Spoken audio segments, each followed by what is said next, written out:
Orrore a Venezia, ripescato in laguna il cadavere di un 37enne residente a Mogliano, è mistero sulle cause della morte, a dare l'allarme alcuni passanti. Telecamere al setaccio lungo l'asse Mestre-Fossò dopo il violento sequestro armato subito da due ragazzi ventenni rapinati l'altra notte a Mestre. La proprietà del San Camillo ha accettato l'offerta d'acquisto di Villa Salus, scongiurato il rischio di chiusura per lo storico ospedale del Lido. Sentenza della Cassazione contro i tutor, odiati strumenti di controllo della velocità sulle autostrade, violano un brevetto, mestrini all'attacco, rimuoveteli.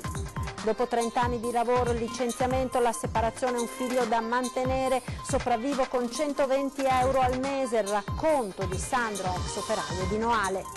Dopo il proibizionismo alcolico, a Jesolo arriva il numero chiuso per le feste in spiaggia, estate blindata, polemizzano i residenti, sicurezza, replica il sindaco. Un concorso a disegni e la giornata di sport, oltre le barriere, incontro alla Marittima di Venezia con oltre 1000 bimbi e i campioni paralimpici ed il velista Andrea Stella. Buonasera, ben ritrovati con l'edizione veneziana dei nostri telegiornali. In primo piano la cronaca, giallo in laguna, il corpo senza vita di un uomo è stato ripescato questa mattina in un canale a Cannaregio. Ancora sconosciute le cause della morte. Sentiamo. È mistero sul rinvenimento del corpo senza vita di un uomo ripescato stamani nelle acque del Rio di San Girolamo a Cannaregio.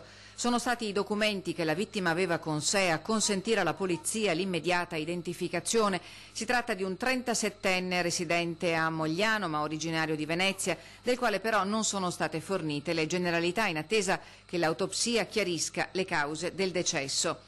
Il corpo è stato avvistato galleggiare stamani attorno alle 7. A lanciare l'allarme un passante, la cui richiesta d'aiuto ha fatto arrivare subito in zona i sommozzatori dei Vigili del Fuoco, oltre agli agenti della Polizia di Stato e sanitari del SUEM.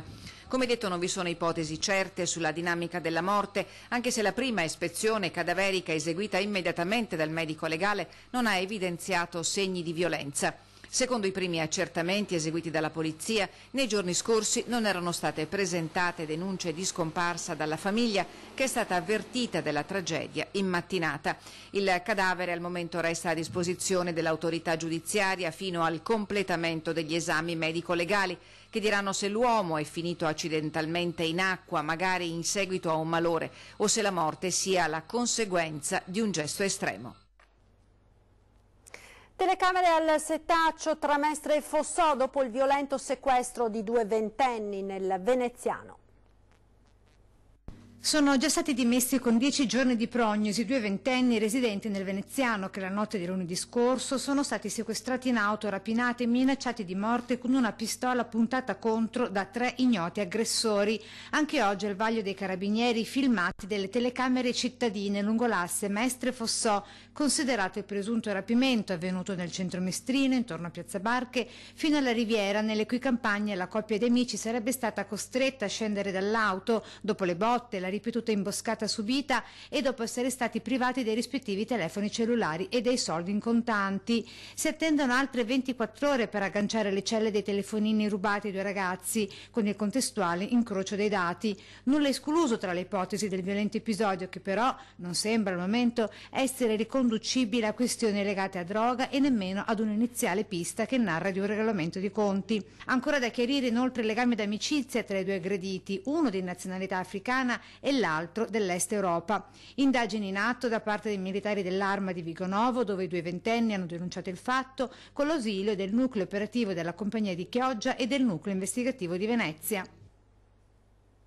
La proprietà dell'ospedale San Camillo ha accettato l'offerta d'acquisto di Villa Salus, scongelato dunque il rischio di chiusura per lo storico ospedale del Lido. È un passo avanti importante, merito sicuramente della tenacia del prefetto, che ha portato tutti al tavolo e ha strappato, anche sulla pressione ovviamente dei lavoratori che da più di un anno e mezzo chiedevano una risposta, tempi certi per questa trattativa. Questa volta i camigliani non si sono girati dall'altra parte, troppo ghiotta la proposta servita da Villa Salus, che qualche mese fa aveva manifestato il proprio interesse all'acquisizione delle strutture sanitarie al Lido, San Camillo e Stella Maris. La svolta è arrivata al tavolo convocato dal prefetto, presenti la proprietà e il possibile acquirente, le organizzazioni sindacali con i massimi rappresentanti della regione e dei comuni di Venezia e di Chioggia. È una struttura importante il San Camillo, un'eccellenza che va rilanciata. In questi 18 mesi tanto è durata la vertenza, molti lavoratori hanno deciso di andarsene proprio per l'incertezza che si sta vivendo in quel luogo di lavoro. Oggi il cambio di marcia della trattativa cambia la prospettiva. Serve a dare garanzie a quei lavoratori che l'eccellenza, che è proprio la professionalità e le competenze che hanno non verrà svalutata e non verrà cancellata. Volontà di Villa Salus è di mantenere le strutture nelle attuali sedi al Lido di Venezia. Una delle peculiarità straordinarie di quella struttura è anche la sua locazione, dove è situato, e quindi per questo crediamo che spostarlo avrebbe fatto perdere anche quel respiro internazionale dato sia dal luogo ma anche dal fatto che c'è un'importante attività di ricerca, proprio perché è un'IRCS che va anche a essere rilanciata, altrimenti rischiamo di perdere anche qui un patrimonio di competenze e professionalità riconosciute dal Ministero della Salute uniche in Veneto. Ed ora una storia di disoccupazione e disperazione che arriva da Noale con la testimonianza di un 49enne. Ecco come vivo con 120 euro al mese. Sentiamo.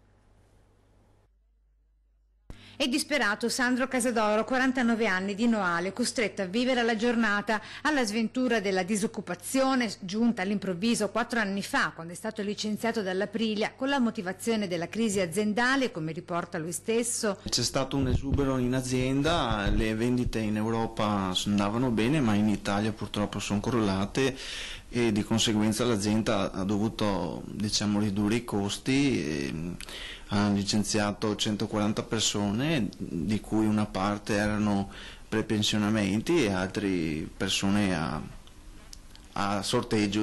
È sopraggiunta anche la crisi matrimoniale, con la contestuale separazione dalla moglie e dal figlio, ora adolescente. Perché l'amore è una cosa bellissima, ma qualche volta il dio denaro, ci mette una bella mano perché le cose sono difficili. Sandro in tasca tanta voglia di riemergere, ma la buona volontà non basta. Ai sogni si unisce la sconfitta di chi cerca lavoro e purtroppo non lo trova, se non in rare circostanze fuori provincia, dando fondo anche agli ultimi spiccioli rimasti. Ho avuto qualche occasione di picco di produzione di qualche azienda nella zona di Treviso, esclusivamente a Treviso, perché nel veneziano ne ho mandati tantissimi di curriculum ed è stato molto difficile trovare qualcosa. L'amarezza e la gratitudine verso il seppur piccolo aiuto dell'amministrazione comunale. In questo momento quello che riesco, diciamo, ad avere per vivere sono 128 euro. E quanto spende d'affitto di casa? Ma di affitto in questo momento io vivo con un affitto mensile, che sono in ritardo. In arretrato di mesi, con l'affitto, il condominio e spese di altra natura e consistenza, come padre si sente svilito e come uomo vorrebbe recuperare la perduta dignità. Non vuole l'elemosina, ma chiede aiuto con un lavoro. Avere la possibilità di fare il giardiniere nel verde o comunque un'occupazione. Ancora cronaca, i carabinieri hanno individuato ed arrestato il ladro che nelle ultime settimane si è reso responsabile di furti in serie alle auto in sosta nei parcheggi pubblici del Miranese, ospedale, scuole, stazione. Ieri mattina una segnalazione tempestiva ha consentito ai militari di raggiungere il parcheggio dell'ospedale in tempo reale e di sorprendere l'uomo mentre si accingeva a forzare la portiera di una macchina. I carabinieri hanno così arrestato un 57enne già noto alle forze dell'ordine per reati contro il patrimonio. L'uomo è in attesa del processo per direttissima. Chi pagherà il costo dei tutor usati per anni sulle nostre autostrade e dichiarati illegittimi dal Tribunale? Se lo chiede il Codacons del Veneto, preoccupato che il costo degli errori delle società di gestione finisca per ricadere ancora una volta sugli automobilisti. Sentiamo. Autostrade per l'Italia rimuove e distrugga tutti i tutor presenti sulla rete. L'ordine arriva dalla Corte d'Appello di Roma dopo la sentenza della Cassazione che dichiarava illegittimo da parte della società l'uso di questo strumento a causa della violazione di un brevetto. Autostrade per l'Italia, che in Veneto gestisce la 13 e la 27, ha dichiarato che le apparecchiature verranno sostituite nel corso delle prossime settimane con altre simili che svolgeranno la stessa funzione: calcolare la velocità media di un veicolo tra due punti ed elevare una sanzione nel caso superi il limite. Dal Codacons Veneto si chiedono però chi pagherà il conto di questa costosa operazione. Perché il rapporto che c'è nella concessione è: io ti autorizzo l'incremento dei pedaggi perché tu hai avuto dei costi maggiori. Ecco, non vorremmo che ci trovassimo a gennaio dell'anno 21 con dire abbiamo avuto i costi di tutto e vi aumentiamo il pedaggio. Questo sarebbe inaccettabile. Difficile, secondo l'associazione di consumatori, ottenere un risarcimento per chi negli anni scorsi ha pagato multe elevate con questo strumento, data la natura privatistica del contenzioso. Non c'è una illegittimità amministrativa della presenza del tutor, tant'è vero che la riscossione delle multe non va all'autostrada, va allo Stato, è un'entrata dell'erario, non delle casse di Benetton, per parlare del nostro Veneto. E quindi non vedo questa prospettiva. Il discorso però cambia, sostengono dal Codacons, per quanto riguarda le multe elevate dal momento della sentenza in poi. Si pone un problema nelle more di una sentenza, ma non per il passato, nelle more di una sentenza in cui c'è stato un ordine di rimuoverli, la presenza di questi e quindi la funzione di questi può dare adito a una contestazione se uno prende la multa. E sulla vicenda dei tutor si divide l'opinione pubblica veneziana. Sentiamo. È giusto che se hanno sbagliato li tolgano, perché mi pare c'è una questione di brevetti, se non sbaglio, per cui chi sbaglia paga. Speriamo che li tolgano, ma presto però, altrimenti fanno sempre cassa con i soldi della gente senza che ci sia un valido motivo, insomma, perché se non vanno bene devono essere tolti e presto. Andrebbero tolti tutti, perché non glielo so dire, ma andrebbero tolti tutti. Perché danno anche fastidio? Fastidio, sì, sicuramente danno fastidio. È una grande ruberia. Lo fanno solo per i soldi, secondo lei? Per conto mio sì, è tutto qua. Penso che sia giusto non pagare, insomma, ecco. Le macchinette sono posizionate per far soldi, a tradimento, cioè in poche parole.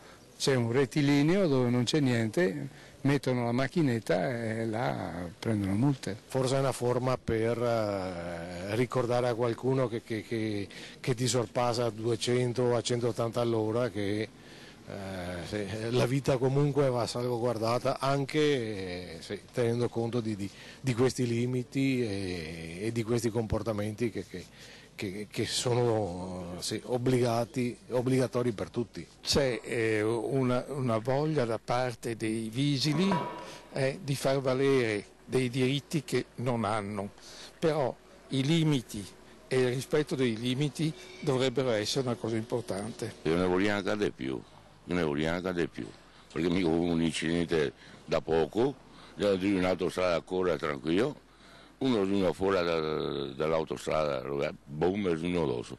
Ne voglio proprio una bestia, che la gente impara a correre.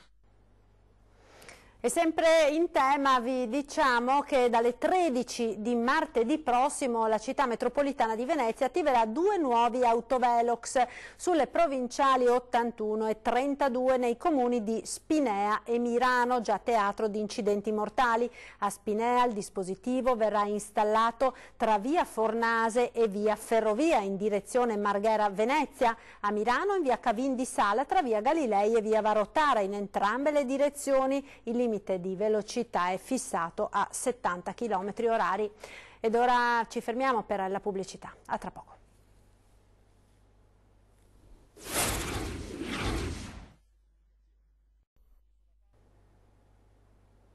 E rieccoci in diretta con l'edizione veneziana dei nostri telegiornali. Andiamo ora a Jesolo perché dopo il proibizionismo alcolico arriva il numero chiuso per le feste in spiaggia.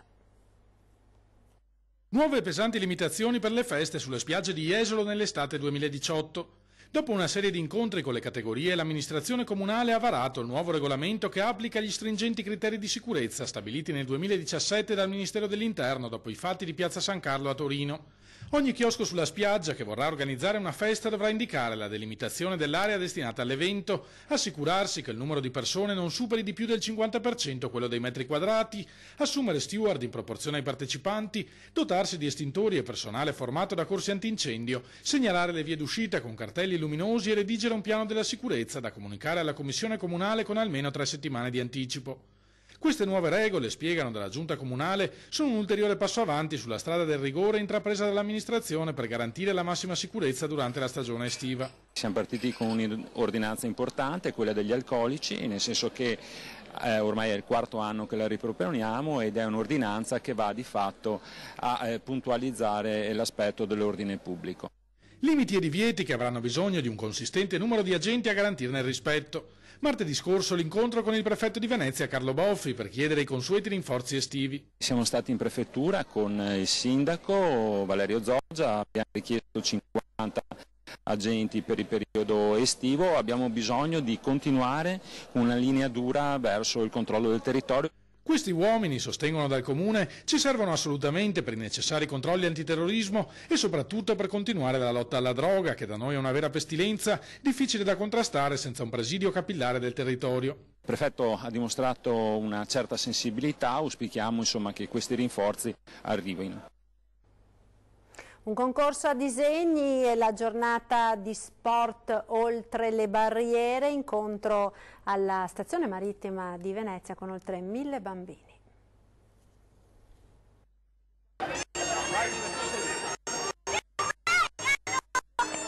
Mette un giorno alla marittima Venezia 1200 bambini e ragazzi dei 3 ai 13 anni nella giornata dello sport per tutti. Secondo me questa giornata è molto significativa per tutti perché possono partecipare tutti quanti, è anche una distrazione dalla scuola, è un divertimento pazzesco. Si chiama Play Day, progetto nato per i bimbi per promuovere la disabilità e la diversità. Per i piccini gioco, colori, matite, bolle di sapone e sport, tanto sport come inclusione di vita.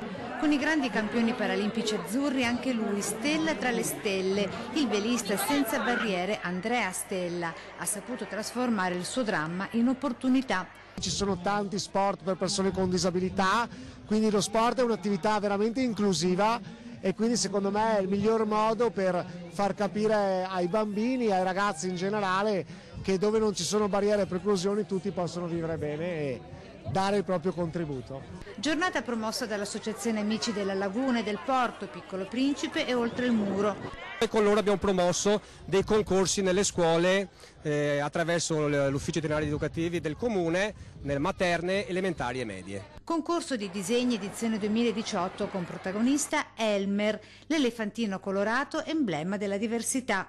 Dell'oltre migliaio di disegni esposti, 12 le tavole premiate, presto esposte per le strade cittadine. Che segneranno i posti dei disabili per segnare i parcheggi. Si chiama La Coccinella ed è lo straordinario racconto pieno di forza ed energia di Mauro Benetton, che convive con la SLA ma non ha rinunciato ad apprezzare la bellezza della vita. Un libro che verrà presentato domani sera alla libreria Canova di Treviso a partire dalle 21 dall'autore e da Mirella Tuzzato. Ed ora uno sguardo alla nostra programmazione. Subito dopo i TG torna 20:10, si parlerà del Giffoni Film Festival in corso a San Donà. Ospiti in studio Gian Vincenzo Nastasi, direttore produzione della Giffoni Film Festival, e uno studente di San Donà. Il tema appunto i Movie Days, che sono partiti proprio oggi a San Donà di Piave. E dopo, in prima serata, torna la Zanzega come ogni mercoledì. Ospiti in studio il più importante illustratore al mondo di manifesti del cinema, Renato Cesaro, il pittore che ha innovato l'arte del secondo Novecento, Cesco Magnolato, e poi il re del gelato e delle decorazioni di frutta, Beppo Tonon, e la presentazione in anteprima del film Resina. È proprio tutto per questa edizione, vi ringrazio per essere stati con noi, vi lascio al nostro meteo. Arrivederci.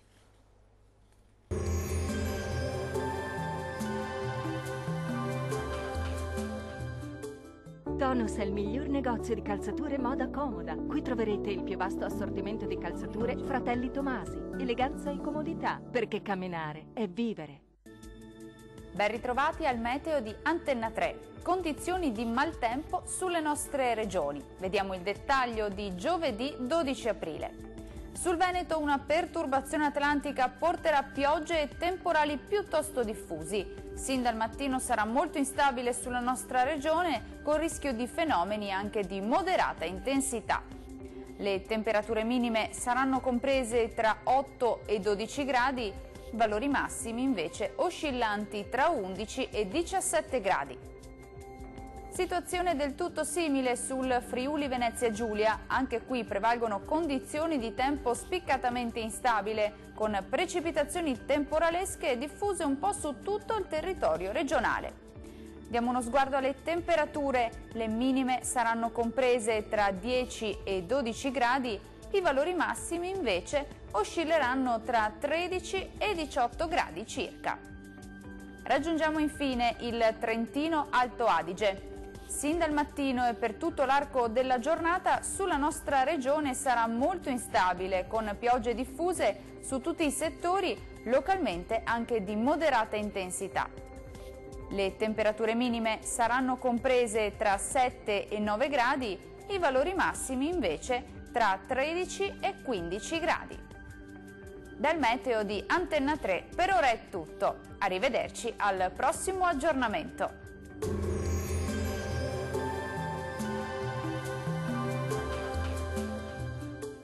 Tonus è il miglior negozio di calzature moda comoda. Qui troverete il più vasto assortimento di calzature Fratelli Tomasi. Eleganza e comodità, perché camminare è vivere.